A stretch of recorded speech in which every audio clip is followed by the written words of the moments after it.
Alright guys, back in the video, and this time we're going to be doing an updated Trunks deck profile.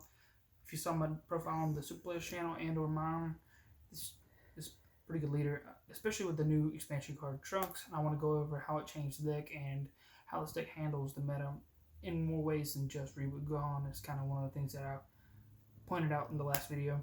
But if you don't need us, tag draw a card, and he has an ability to where whenever you take damage on your opponent's turn, or if you take one of your own lives, you can reveal it and put it in your hand, and sometimes it'll trigger effects, which is really cool.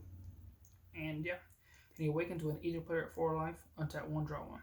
So on the backside has the same primary ability to reveal cards you draw from your life, and it only works on your opponent's turn. Just a fun fact. And draw a card, pay 2 energy, and at the end of your turn you restand an energy and you put something on the bottom of the deck. Really good leader, and my favorite character. So for the new Trunks, so this is the card you mulligan for. If you don't see this in open hand, you're gonna put your whole entire hand back.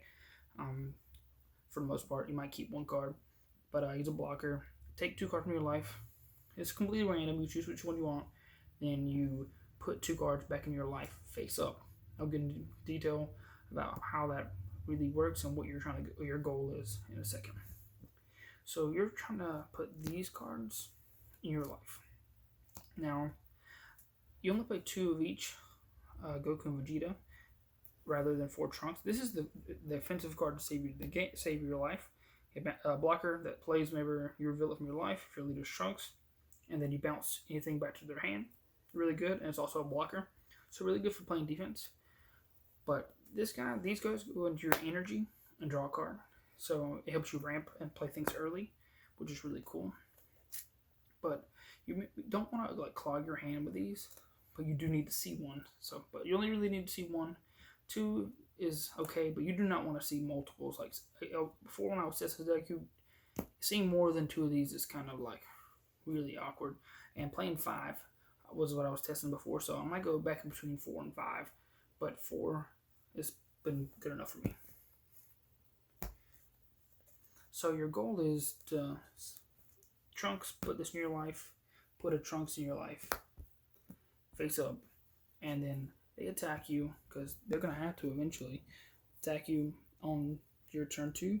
Take this, put in your life, draw a card, charge an energy, and then you play this bad boy on turn 2.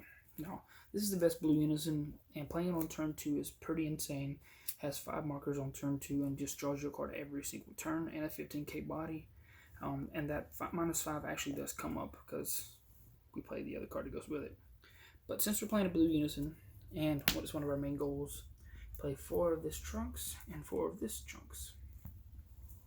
Counterplay, we know he does. He's broken, and yeah. This guy is like Topo for blue for 1 energy, and you don't have to discard. They won't attack with anything bigger than their energy. They're gonna have to bottom deck some cards, which is pretty cool. But he's just really good in this deck in the sense he's just 1 cost, 15k negate, and there's no other real restriction other than having Unison on board. And once this guy hits the board, he's gonna stick. So, and this card is just stupid good.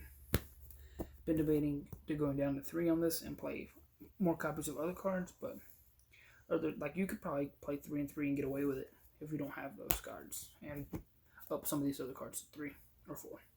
2 baby to go along with your baby Unison, but this is like a late game thing, and he has a unique, so I don't really want to see this until around turn 4 or 5 max. So this deck is grindy. That's what it's built to do.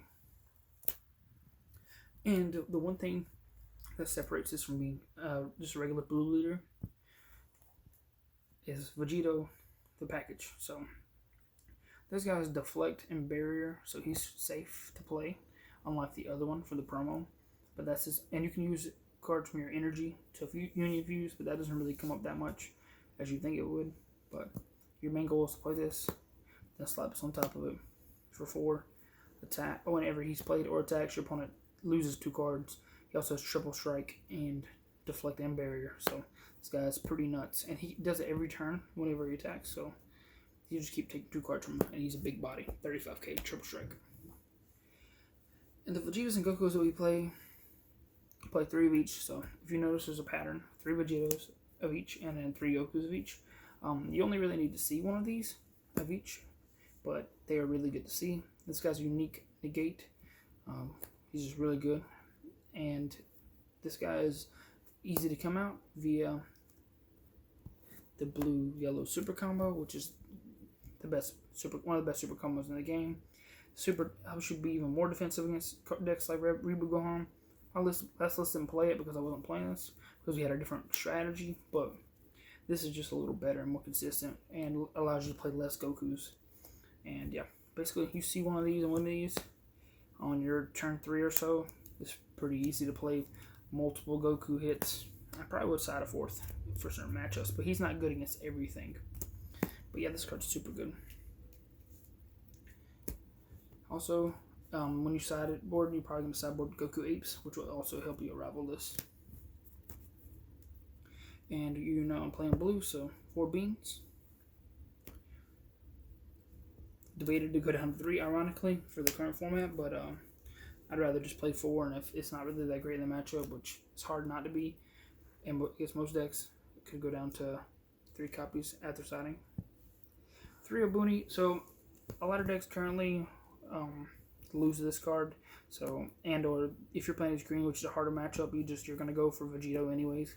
But this card helps you go wide against the Dark Broly strategy, and it's just super good. Probably side a 4th copy. A lot of these cards I can probably bump up to 4 after siding to make it more consistent against certain matchups. Like I could take all 3 of these out against green, and then side in more copies of the Vegito package, which would probably help. Also, this card like backed up with the baby ape is like pretty snapped, especially when you play it like on turn 3. And the last card in the deck, Baby, the secret rare. This card just steals games, and if you don't know what it does, it says negate the attack past turn 3 by discarding a card, get a 40k body, and they can't attack period with anything else for the rest of the turn. So if you get this as an extra turn, no matter what, there's no way to stop this effect currently. But this leader is really sick if you'd like to try it out, and if you do try it out, try out this list. It's a really good base list. Aspira, he was trying out his like stock list with like basically 4 of the cards related to Vegito and the ramp cards, but this is a more consistent list where you're not really going for just that. You have other options, and you have a goal to keep your hand high with Baby Unison. And if you do struggle against decks that like take away your hand, so after siding, this deck just becomes really, really versatile. And if you guys want to see more videos like this, please smash that like button and subscribe for more content. See you in the next video.